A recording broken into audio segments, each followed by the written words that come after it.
Hi friends, ముందైతే మీరు ఈ వీడియో చూడండి, దీనికి వచ్చిన కామెంట్లు మళ్ళీ చూద్దాం. ఈ వీడియో 9 మైల్ దాకా వెళ్ళి షేర్ చేయండి ఫ్రెండ్స్. ఇదేమన్నా ఇదేంటిది అసలు ఇది మనుషులో ఏమని అనుకోవాలా?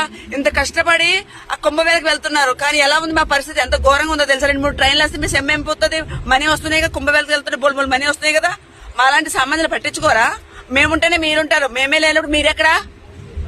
ఈ వీడియో ఆయన దాకా వెళ్ళి షేర్ చేయండి, బరాబర్ ఉంటది. ఏం చేస్తా చేసుకోండి, నేను ఇలాగే మాట్లాడతా. ఎందుకంటే అన్యాయం జరిగింది మా దాని మీద కాబట్టి, మాకు కాబట్టి.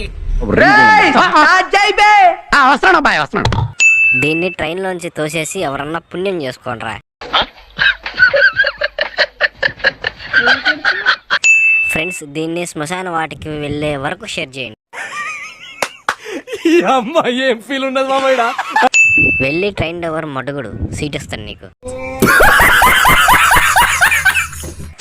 బాత్రూమ్ లో అడ్జస్ట్ అవ్వు, లేదా కొత్త మూసుకొని ఉండు. వాళ్ళని ఎందుకు ఇబ్బంది పెడుతున్నావు? నీకు ఎయిడ్స్ వచ్చిందన్నారు, బాగుందా ఇప్పుడు? అందరికీ నమస్తే మామ. ఇలాంటి మరెన్నో రోస్టింగ్ వీడియోలు మన ఛానల్లో అందుబాటులో ఉన్నాయి, వెళ్ళి చూడండి.